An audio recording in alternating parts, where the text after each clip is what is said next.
Yes, people, it is time for your Leeds United versus Millwall preview. KG is here.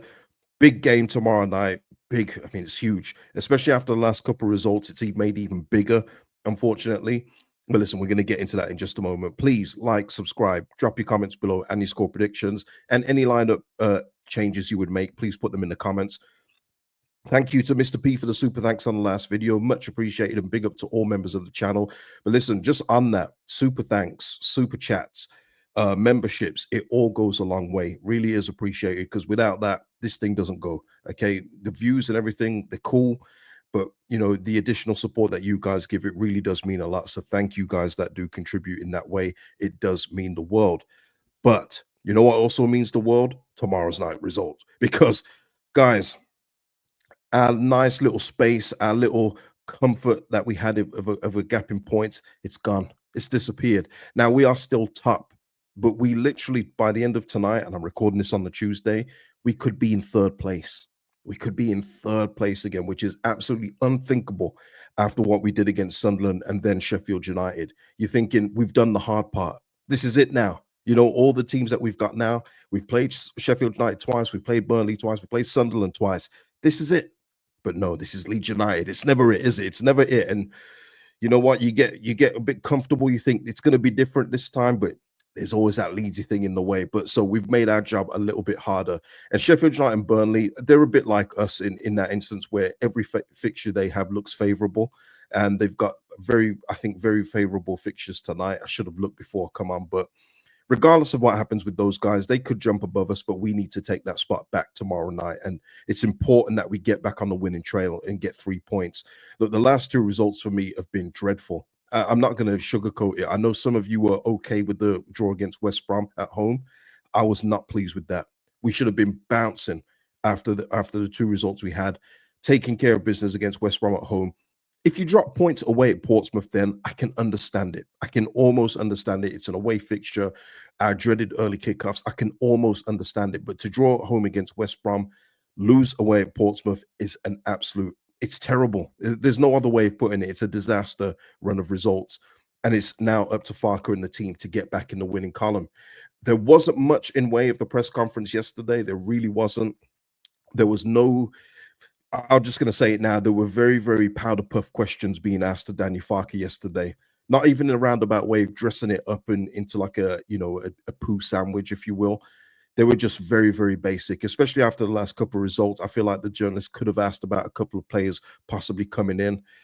Talked about the goalkeeper again, if you had a word with him off the pitch, etc. But there was nothing yesterday, absolutely nothing. The only thing that we've got is that there's no bumps and bruises after there were a few bumps and bruises after the Portsmouth game, but there are no injury worries.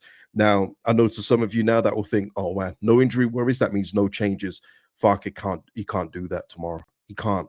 And if he does, and even if we win, it just shows that even if he does get us up, there's going to be a blind tactical spot with this guy. You know what I mean? Because the players, let me just say this, the players who he picks tomorrow should be capable of beating Millwall at home. It's as simple as that. They should be capable of beating Millwall at home, regardless of who's playing. So that's got nothing to do with it. My worry for me is that he's not looking at the strength of the squad he's got, and he's not saying, okay, you guys have had a couple of quiet games. It's time for you two to come in. That's the worry I have with him. But we shall see tomorrow night. And I will put up the team that I feel that it should be, but we'll see tomorrow, won't we? We've got to reverse a few things against Millwall this season. I don't know if anyone's aware, but we haven't beaten them this season. It only dawned on me yesterday. We literally haven't beaten Millwall. We haven't even scored a goal against them. This was the cup game, obviously very, changed team, but still that side was still strong enough to try and beat Millwall at home. But of course, there was the one earlier in the season in the league, which is obviously the more important one, where we just did not show up. This was a terrible result. Terrible result in terms of, it was just awful. So we've got to do something we haven't done so far against Millwall this season. Well, we've got to do two things: score a goal, win the game. Can we do it with all the pressure that is on? Because there is big pressure now. There's big pressure. There's pressure on us now that we shouldn't have. And I say this because if we didn't have the last two results that we had and we did what we should have done, maybe a win and a draw, let's be fair, then this game wouldn't have the importance on it that it currently does. Because the fear, and I do understand people's trepidation of this, is that once we slip out the top two, if we do slip out the top two, that we might not get it back. And that's a terrifying thought, even for me. I just don't want to do playoffs. And I've already said, and nothing I've seen changes my mind. I think if we go into the playoffs, we'll lose.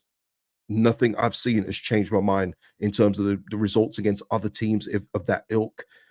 It doesn't sit well for me. So top two has got to be the necessity. It's got to be the importance. It's got to be the priority. So how do we do this? Well, Millwall have just come off a really good 2-1 away win at Watford.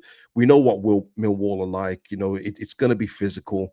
I mean, they've got a couple of decent players, and I mean decent. All right, and this is for this level. I'm being very loose with that term, decent. But we, with the squad that we have, should have more than enough to get them. And this is how I would do it tomorrow. Now, I'm only making a couple of changes because, quite frankly, asking for 3 changes is probably too much. But question marks about the goalkeeper for me. But I know he's not going to come out, so I've just not wasted my time. So we've got Melier in there. Bogle, Roden, Strauch, and Junior keep their places. Bogle, he did ask about Bogle. Someone did ask about Bogle in terms of taking him out for a game. Farker was right in what he said, though. There's no point taking out Bogle just to not risk a suspension. And even then, when you look at our fixtures, people, on paper, this is our next 6. Even if Bogle was to get booked tomorrow and he misses QPR away and Swansea at home, big deal. You know what I mean? Big deal. He's going to come out eventually, but then you've got Byram to come in, you've got Schmidt to come in, you've got more than capable backups and deputies for these kind of games. And if you even want to stretch it to 7 games, people, we've got Oxford United away. So we've got a very, very favorable run of fixtures, and that is why I'm glad that he does take the stance of not resting players just to not risk a booking. I think you shouldn't do that anyway, unless you've got like a really big game coming up. But we've got none left. So in the midfield, Gruev comes out for me. Tanaka, obviously, he had a rare bad game, and that was brought up in terms of that being his poorest game so far, but it is going to happen. Got nothing against Tanaka for that. I reckon he'll get back on the horse tomorrow and give us the real how performances that he's done so far this season. Rothwell comes in for me. There's just no point putting 2 defensive midfielders in the match at home against Millwall. I know that you'll probably feel more comfortable with Gruev there, but I think we need a bit more of a creative spark. And in terms of the front 4, I'm going with the same that I did in the previous one, and I hope to see it. It's going to be Dan James, Willie Nanto in the 10, Ramazani on the left, Peru up front.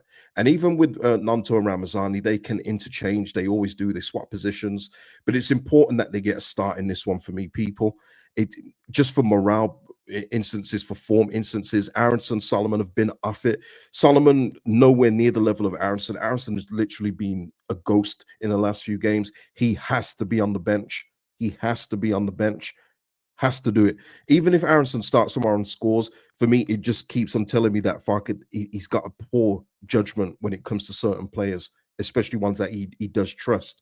Ramazani, for me, comes in and it keeps Solomon Aronson hungry to come on in the last 15 minutes of the game and perform and say, hey, don't forget about us. We was doing this for a long period. We're still here. That's how you keep the squad hungry when players are not performing well. Peru stays up front. I know we missed a couple of big chances, but I've got to say this with Peru. If he gets those same chances tomorrow, I think he scores them. Famous last words, but I think he scores them tomorrow if he gets anywhere near the type of chances he got in the last game. I think that was just one hell of an off day for Joel Peru. A hell of an off day. Farker did mention this in the press conference. He did make it seem like this is going to be a siege mentality. He was talking about there's going to be no outside help for Leeds United. It's can't expect any favors here and there from other teams against Sheffield United, Burnley, and that's the exact mentality he should be having because there are no favors. But you know who can do Leeds United favors? Leeds United. Do yourself favors.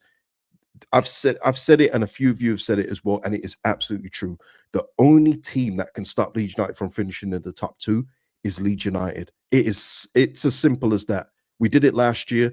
I think we've now on the same points this time last year at the same stage.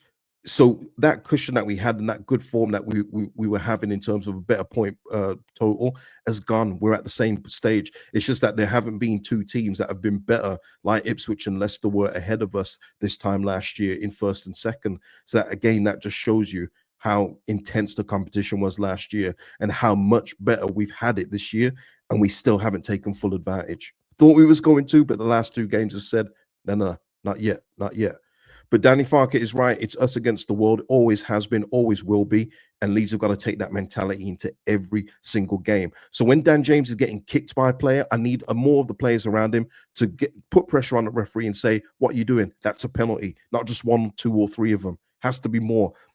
You've got to pressure the referees to make decisions in our favor. Has to be done. But listen, people, with all that being said, score prediction for me tomorrow, we get back on the winning horse tomorrow. We get back on it, and I'm going to go for a 2-1 Leeds win. So give me your score predictions below. Give me any changes you'd make in the lineup tomorrow. And just give me your general thoughts and feelings going into the game tomorrow. I'm sure I'll get some comments after the games tonight against Sheffield United and Burnley. That always happens. Give me your thoughts then too. But people, until tomorrow, I have put the match reaction link up. So join me after the game and we can discuss the result in full. Until then, people, I will see you tomorrow. Peace out. Get it done, Leeds. Get it done.